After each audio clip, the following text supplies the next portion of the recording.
आज हम हमारे इस प्रोग्राम में मेडिकल जोन में एक ऐसे डॉक्टर को लाए हैं, मेहमान डॉक्टर की हैसियत से, जो बच्चों की बीमारियों में बहुत महारत रखते हैं। इनका बच्चों को देखने का तरीक़ा ही अलग है।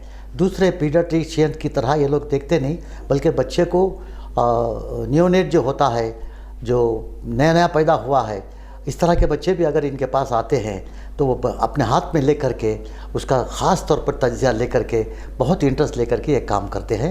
इनके ख़ुसूसियात में से मैं एक बात बोलना चाहूँगा। जब आप वेस्ट इंडीज़ में थे, डॉक्टर मोहसिन मलिक जो है वेस्ट इंडीज़ में तकरीबन 7 साल तक काम किए हैं, तो उस दौरान इनकी प्रैक्टिस में एक ऐसा बच्चा पैदा हुआ जिसका वज़न 700 या 750 ग्राम था। अब वो आमतौर पर इस छोटी सी, इस बहुत कम सी वज़न से जो बच्चे पैदा होते हैं वो हाथ में नहीं आते, वो अल्लाह को प्यारे हो जाते हैं। लेकिन इन्होंने अपनी कोशिश, इतनी ज़्यादा कोशिश की कि वो बच्चा जो है जी पाया, और वो बच्चा जो है अब आज भी बहुत बड़ा है। मैं आपको बहुत ज़्यादा आपकी इज़्ज़त करता हूँ डॉक्टर साहब। आप अपने फ़न के माहिर हैं और आप बहुत ही इंटरेस्ट लेकर के अपने पेशेंट्स को आप देखते हैं। बहुत खुशी है कि आप हमारे चैनल में आए। तो अब ये डॉक्टर मोहसिन मलिक है। अस्सलाम वालेकुम डॉक्टर साहब, आप जो मेरे लिए तारीफ़ किया इसके लिए शुक्रिया करता हूँ आपके लिए, और मेरा व्यूअर्स जो भी है उसके लिए भी हम शुक्रिया अदा करता हूँ। तो मैं कह रहा था कि डॉक्टर साहब एक अजीम शख्सियत के मालिक हैं, बहुत ही मिस्कीन तबीयत के भी हैं। इनके पास कभी ये जहन में बात नहीं आई कि वो कुछ फ़ख्र करें या कुछ जाम के साथ कुछ काम करें, या कुछ ऐसा तो नहीं है। बहरहाल डॉक्टर मलिक, मैं आपको कुछ सवालात करूँगा। मैं चाहता हूँ कि कुछ इस तरह की नवीयत के हैं सवालात जो हमारे देखने वालों को बहुत फ़ायदा करें, और जो न्यूली मदर बने हैं, जो नए मदर जो बने हैं अभी उनके लिए तो बहुत ही इम्पॉर्टेंट है ये।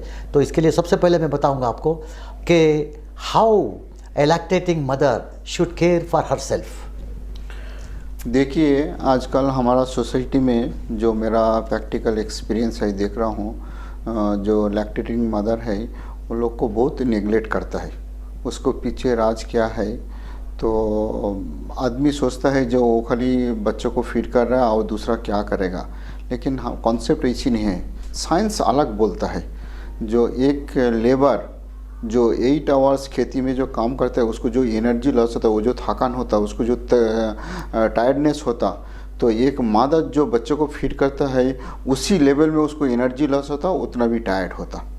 तो ये अंदर से जब उसको इतना इज्जत देता, उसको इतना हम लोग को उसको सेहत के बारे में हम लोग ख्याल रखता हूँ, लेकिन हम वही माँ के बारे में जब घर में रख के बच्चों को फीडिंग करा उसके बारे में हम लोग को उतना ख्याल नहीं रखता हूँ। ये सबसे बड़ा दुख की बात है। तो हम लोग को ये चीज़ सोसाइटी में हम लोग को सुधारना चाहिए, और माँ को उस अंदर से इज्जत देके, उसको रिस्पेक्ट देके, उसको जो रिक्वायरमेंट फुलफ़िल करना है। तो उसका अंदर जैसा कुछ पॉइंट जो है 8 आवर्स उसको स्लीप होना चाहिए, 24 आवर्स का अंदर अच्छा प्रोटीन टाइप का फूड उसको लेना चाहिए, फ्रूट्स लेना चाहिए, और बाकी उसको जो भी है जो लिक्विड जो बोलता है, जैसे लिक्विड के अंदर हम लोग कंसिडर करता हूँ मिल्क, बाकी जूस, बाकी वाटर। तो इस अंदाज से उसको भी बराबर एडिक्वेट, उसको 24 आवर्स के अंदर जो रिक्वायरमेंट है एक 3-4 लीटर उतना उसको सप्लीमेंट्री देना चाहिए। हम लोग को बेसिक साइंस में और एक चीज़ क्या है, जो बच्चों को दूध हम लोग पिलाते हो, बच्चों को माँ जो फीडिंग करता है, वो दूध का अंदर नॉर्मली 98% उसको लिक्विड रहता है, वाटर कंटेंट रहता है, ओनली 2% उसको सॉलिड रहता है। अच्छा। तो कितना हाइड्रेशन लेवल में मेंटेन करने से माँ का अंदर जो वो दूध प्रोड्यूस होगा और वो सिक्रेशन करेगा। करेक्ट। मैं ज़रा सा खुलासा कर दूं, डॉक्टर साहब क्या बोलना चाह रहे हैं। तो डॉक्टर साहब ये बोलना चाह रहे हैं कि मदर के मिल्क में 98% फ्लूइड्स होता है, 2% उसमें सॉलिडिटी रहती है। तो इतना ज़्यादा अगर इनमें लिक्विफाई होने वाली चीज़ बाकी है, तो उसके लिए चाहिए कि हम अपनी ये जो होने वाली मदर है उसको भी ज़्यादा जो है लिक्विड की चीज़ें दें, चाहे वो दूध की शक्ल में हो, चाहे पानी की शक्ल में, am I right? या दूध की शक्ल में, या पानी की शक्ल में, किसी जूस की शक्ल में, या कोई भी मशरूब, कोई भी ऐसी चीज़ जो उसको माँ को ताकत दे सके, तक़वियत दे सके। ये आप बोल रहे हैं, बहुत बड़ी बात है ये। अब दूसरी बात यह है कि अक्सर तौर पर मैंने देखा है कि कुछ लोग, कुछ माएँ जो है बच्चों को बैठकर दूध पिलाती हैं, कुछ माएँ खड़े खड़े पिलाती हैं, कुछ माएँ लेट कर पिलाती हैं। इस तरह से इनका जो पोस्चर होता है बच्चे को फीड करने का अलग अलग है। और मैं चाहूँगा, चूँकि आप एक स्पेशलिस्ट हैं, मैं चाहूँगा कि आप इस तरह के वालिदैन को ये बताएं कि किस पोस्चर में माँ को सही, बच्चे को सही दूध तरीक़ा पहुँचता है और सही तरीके से वो दूध पिला सकती है, और बच्चा बग़ैर ठसका लिए माँ के दूध के साथ वो अक्सर हवा भी ले लेता बच्चा। तो इसके लिए आप कोई पोस्चर अगर बता सकते हैं तो द मेथड बहुत बड़ी बात हो जाएगी। ब्रेस्ट फीडिंग का मेथड ज़रा बता दीजिए आप।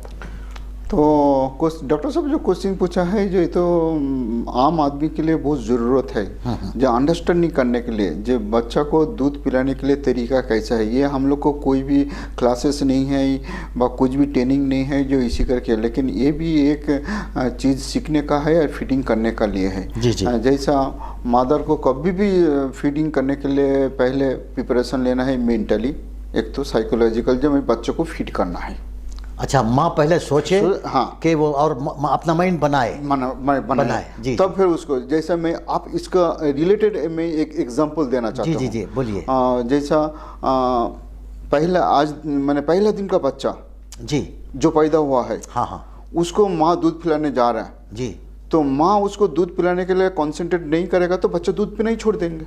करेक्ट तो इसी मेंटल ये है, बच्चा जैसे है जो उसको ध्यान नहीं देगा तो वो दूध नहीं पियेंगे। तो माँ को भी वैसी मेंटली प्रिपरेशन लेना, जो मैं बच्चे को फीड करूँगा तो साइकोलॉजिकल एक ये होके तो स्टिमुलेशन होगा, उसके बाद सिक्रेशन होगा। बराबर बराबर। तो ये बहुत एक इम्पॉर्टेंट है। हाँ। तो मेंटली बाकी उसको हाइजीनिक का मसला में पहले दिन ये है, वो माँ जाके अच्छा करके हाथ धो ले जी, आराम से कंफर्टेबल पोस्चर में बैठे। हाँ हाँ, उसको साथ साथ बैक सपोर्ट कुछ भी रहे।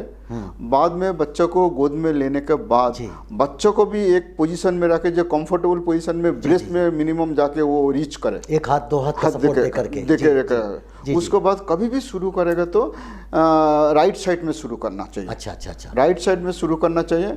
ईच स्पेल 20 मिनट्स का 22 मिनट्स का होना चाहिए, लेकिन उसमें सिस्टम कैसा है, पहला राइट साइड में शुरू करेंगे, 5 to 6 मिनट्स दूध पिलाएंगे। उसको बाद वो बच्चों को उधर दूध से हटा के कांधे में रख में थोड़ा अच्छा करके उसको ये कर लेना, बॉप कर लेना। उसको बाद फिर नेक्स्ट लेफ्ट में देंगे। तो जब राइट साइड में जब दूध पिला रहा था, ऑलरेडी उसको ऑक्सीटोसिन जो स्टिमुलेशन हुआ है, ऑलरेडी लेफ्ट में ऑलरेडी कुछ मिल्क का ऑलरेडी स्टोर हो गया। जी जी। तो देने तो उसको बाद जब लेफ्ट साइड में देंगे तो क्या करेंगे, बच्चे को फ्लो भी अच्छा आएगा, बच्चा इरिटेट नहीं होगा, अच्छा बच्चा ये करेंगे, दूध पियेंगे। तो उसको बाद ऐसी करके 2 बार राइट साइड 2 बार लेफ्ट साइड करना, बीच में इंटरमीडिएट उसको बॉप कर लेना। ख़त्म हो जाने के बाद उसको एक 4-5 मिनट बॉप करने के बाद बच्चों को अच्छा करके सुला के दिया तो मैं दावा के साथ बोल सकता हूँ जो बच्चा कम से कम 2.5 घंटा 3 घंटा तो दूध के लिए तो नहीं रहेंगे आराम से।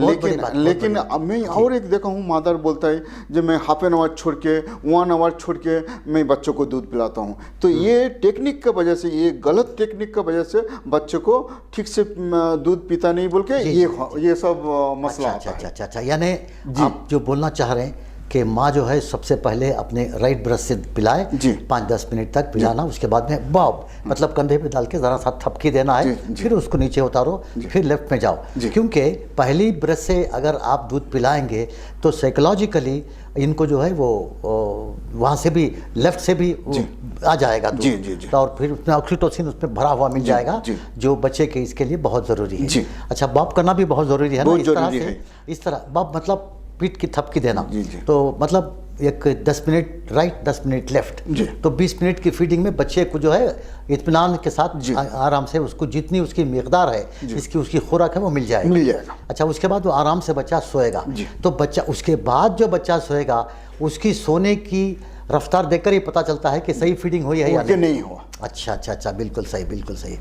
अच्छा, मेथड भी बता दिया आपने। जी। अब इस तरह से और बच्चे के लिए किस तरह से वो दूध, नया दूध पैदा कर सकती है, जी। उसको प्रोटीन वगैरह जो जी, भी जी। चाहिए, हाँ, फ्रूट्स वगैरह जो भी चाहिए वो जी, सब जी। दे। अच्छा, दूसरी इसके बात, अंदर डॉक्टर साहब और एक बोलता जी, हूँ, जो माँ को एवरीडे एक 100 ग्राम मच्छी लिया तो मतलब फिश लिया तो फिश में एक जो ओमेगा 3 है, ओमेगा जो 6 है, हाँ, हाँ। तो दूसरा चीज़ में भी रहता है लेकिन फिश में थोड़ा ज़्यादा रहता है। ये चीज़ लेने से ब्रेन डेवलपमेंट के लिए ये चीज़ बच्चों को लेकर बहुत ये है। और ऐसी साइंटिफिकली देखा गया है जो मतलब लाइक मैंने फिश कंज्यूम करने वाला जो आदमी है उसको, जो बच्चे लोग के उसको IQ थोड़ा ज़्यादा होता है। अच्छा अच्छा, तो अच्छा, ये उस बच्चे का, हाँ। हाँ मेडिकली प्रूव है। तो डेली लैक्टेटेड मदर एक 100 ग्राम फिश लिया तो उसको माँ का हेल्थ का तरफ से भी और बच्चा को भी डेवलपमेंट का तरफ से दो भी हिसाब से अच्छा, उसको फायदा है। बहुत बड़ी बात बताई आपने, बहुत बड़ी बात। जी। डॉक्टर साहब ने तो बता दिया है, बहुत इंपॉर्टेंट बात। मैं ज़रा सा खुलासा आपको समझाऊंगा। अब इनका एक्सेंट बंगाली एक्सेंट है, क्योंकि ये वहीं के हैं ये, तो थोड़ा सा मैं खुलासा कर दूं आपको। ये क्या बोल रहे हैं कि माँ को जो है कम से कम 24 घंटों में 100 to 150 ग्राम्स उतनी मछली अगर खिलाएं, चाहे तलकर, चाहे सालन में, चाहे कुछ में, तो उसमें जो उसका जो ओमेगा 3, ओमेगा 2, ओमेगा 4, 5, इसमें बहुत से ओमेगा अप टू 9 तक फिश में मिल जाते हैं। तो वो ओमेगा से बच्चे के वजह से जो दूध पैदा होगा वो बच्चे को बहुत सेहतमंद रखता है। तो ये डॉक्टर साहब का कहना है, आप नोट कर लें। बहुत इंपॉर्टेंट बात है ये। बड़ी मुश्किल से इनको मैं, माफ़ कीजिएगा, पकड़ लाया हूँ इनको, बहुत मुश्किल से इनको पकड़ लाया हूँ, बड़ी मुश्किल से टाइम दिए हैं ये, तो इनका पूरा फ़ायदा उठाना है। मुमकिन है कि हम लोग जो है एक ही किस्त में पूरा कर लें, या मैं नहीं छोड़ूंगा इनको, सेकंड किस्त में बुलाऊंगा मैं, क्योंकि ये बड़ी मुश्किल से मिलते हैं और आप लोगों के लिए बहुत कारआमद होते हैं ये। तो इस तरह से आपने सुना, दूध को पिलाना ये किया आपने।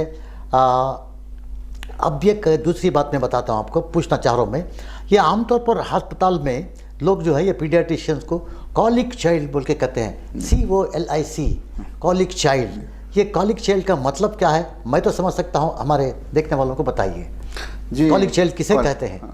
कॉलिक चाइल्ड जिसको बोलता है, देखिए पहले कॉलिक चाइल्ड को हम लोग को डिसाइड करने के लिए, बच्चा तो इसी नॉर्मली थोड़ा दूध पीने के टाइम में, बाद दूसरा ये टाइम में थोड़ा डायपर गीला होगा तो भी बच्चा रोता है, तो इसी टाइप का रोना तो हम लोग को कंसिडर नहीं करेगा कॉलिक बोल के। कॉलिक करने के लिए, लेवल करने के लिए एक 100% हम लोग को गाइडलाइन है। वो गाइडलाइन क्या है? 24 आवर्स के अंदर 2 to 3 आवर्स जो बच्चा रोता है बिना वजह से, तो उसको हम लोग को कॉलिक बोल के हम लोग को डेफिनेशन कर सकते हैं। करेक्ट। तो वो बेबी को सिर्फ उसको नहीं है जैसे भूख लग गया दूध पिला दिया, डायपर गीला हो गया चेंज कर दिया, इसी नहीं है, उसको कुछ दवा का जरूरत है। हाँ। तो उसके लिए एंटी स्पेजम बोल के दवा आता है, तो वो दवा देने से उसको फ़ायदा होता है। जैसा हमारा टेडनेम में है, कॉलिकोइड है, कॉलीमेक्स है।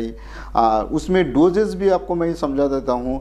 1 kg बच्चा को वजन रहा है तो उसको 2 कतरा देना है। जी। तो 5 kg बच्चा है तो 10 कतरा, 6 kg बच्चा रहे तो 12 कतरा। इस अंदाज से आप लोग को लिए अच्छा ये सही रहेगा। कॉलिक चाइल्ड का डिस्क्रिप्शन तो इन्होंने दिया कि उसको बजाय। अच्छा, दूसरी बात मैं ये बताना चाह रहा हूँ आपको कि कॉलिक चाइल्ड मतलब वो बच्चा जो ज़्यादातर रोता है, समझाते हैं तो माँ के जहन में ये बात आती है कि उसे भूख लगी है, लिहाजा वो दूध पिलाने की कोशिश करती है।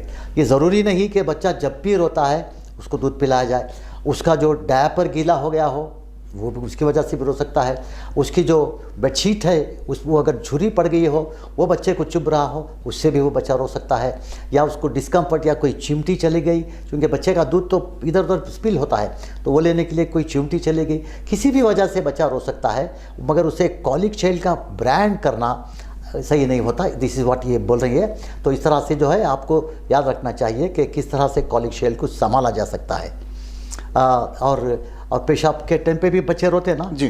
पेशाब के टाइम में भी बच्चा रोता है। वो कॉलिक के साथ ही थोड़ा ये है। कोई बच्चा है जो पेशाब करने पहले जो उसको थोड़ा सेंसेशन है ना, बच्चा को अंडरस्टैंडिंग नहीं है जो ये सेंसेशन क्या है। जी। तो कभी कभी बच्चा रो के पेशाब कर देता है। हाँ।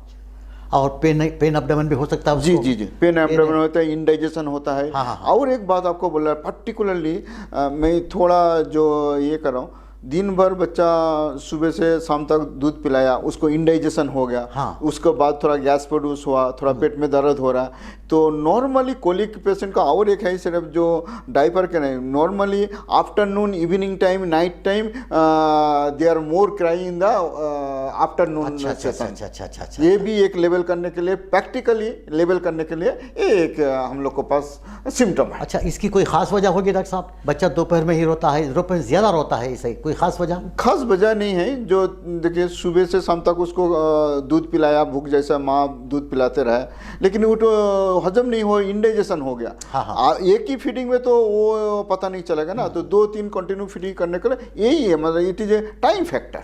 करेक्ट। तो आप अगर मदर हैं तो इस बात का याद रखिए कि आपने अगर फीडिंग की है उसको, तो उसको हजम होने के लिए टाइम देंगे, उसको डाइजेस्ट होने के लिए टाइम देंगे। 10 मिनट पहले आपने पिलाया, फिर 15 मिनट के बाद पिलाया, फिर 20 मिनट के बाद पिलाया, फिर 5 मिनट में बच्चा रोता है, बच्चा हाथ पैर मारता है, फिर पिलाया। तो क्या होगा कि पहला जो पिया दूध बच्चा, वो digestive enzymes and digestive acids वगैरह सब मिल कर के थोड़ा 50% वो हजम होता है। तो उसके पूरी तरह वो हटने के बाद दूसरा डालें तो ठीक है। बिल्कुल इसी तरह आपने चावल रखा चूल्हे पर, वो आधा जला, फिर दूसरा चावल डाला उसमें, तो ना वो सही होगा ना ये सही होगा। तो इसके लिए आपको क्या है कि ज़रा अंदाज़ा कर लो कि आपके बच्चे ने आपका पिलाया हुआ दूध कब हजम किया होगा, कब तक डाइजेस्ट किया होगा, उसके बाद पिलाएं। दैट्स व्हाट डॉक्टर साहब बता रहे हैं। अब इस तरह के यहाँ तक तो फीडिंग की बात रही जी। तो फीड के लिए आपने जो भी कहा वो अल्लाह का करम है, वो हमारे देखने वाले समझ गए होंगे। अब एक बहुत ही कॉमन चीज़ है, मैं उसके मुताल्लिक़ आपको पूछना चाहूँगा।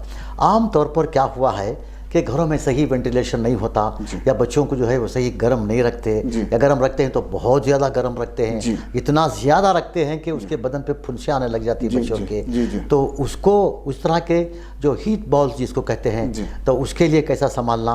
और दूसरी बात यह है कि कॉमन कोल्ड, आप पहले उसका बताइए, वो जो हीट बॉल जो होते हैं उसका क्या कैसा करना, कौन सा पाउडर इस्तेमाल करना, कैसे इस्तेमाल उसे?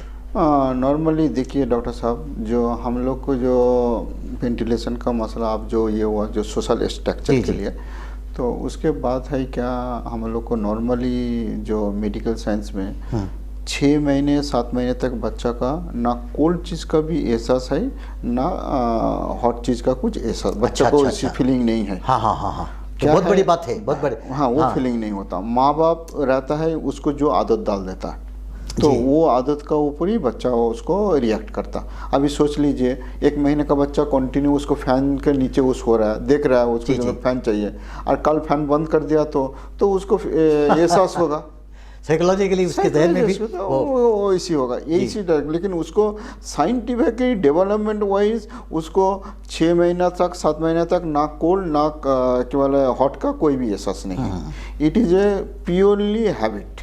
अच्छा, तो हम लोग जैसा उसको हैबिट करता है उसके लिए हम ये करता है। बॉयल के बारे में जो बोला है वैसी चीज़ में वेंटिलेशन नहीं है, ये नहीं है, तो क्या है, जब थोड़ा गर्मी वो इसी हालत में क्या वो लोग वैसी फैन डाल के गर्म कपड़ा पहना के देखा है, तो उसको जो बॉडी का जो टेम्परेचर है उसको एक्सपोज नहीं होगा, तो उसको रेगुलेटरी नहीं होगा, तो फिर क्या होगा, तो फिर कुछ ना कुछ तो उसको स्किन में इरेप्ट होगा।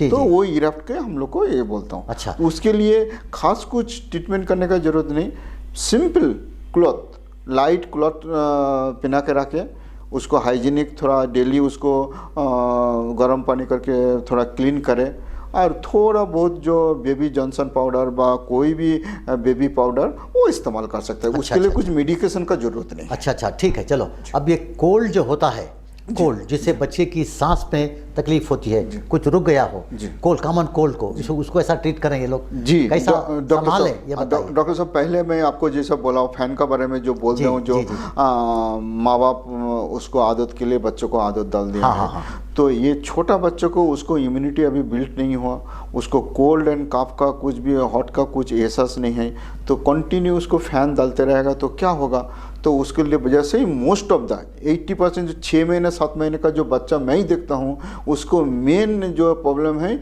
जो बच्चा का माँ बाप का जो आदत का वजह से बच्चा को कोल्ड होता, नहीं तो कोल्ड नहीं होता। मैं कोई भी बच्चा मेरा क्लिनिक में आया तो मैं उसको, छोटा बच्चा 6-7 महीने का बच्चा आया तो मैं पूछता हूँ, जब माँ तुम लोग फैन डालते हो कि नहीं डालते हो, उसको बाद मैं उसको मैं काउंसलिंग करता हूँ। फैन डालते तो काउंसलिंग करके बोलता हूँ फैन बंद करो, तुम्हारा बच्चा को कोल्ड बंद हो जाएगा। और नहीं, हाँ, बच्चों को जब थोड़ा बाहर निकल के जाएगा 6-7 महीने के बाद, तब थोड़ा वेदर के लिए इसके लिए कभी कभी होता है, उसको normal saline drop is enough.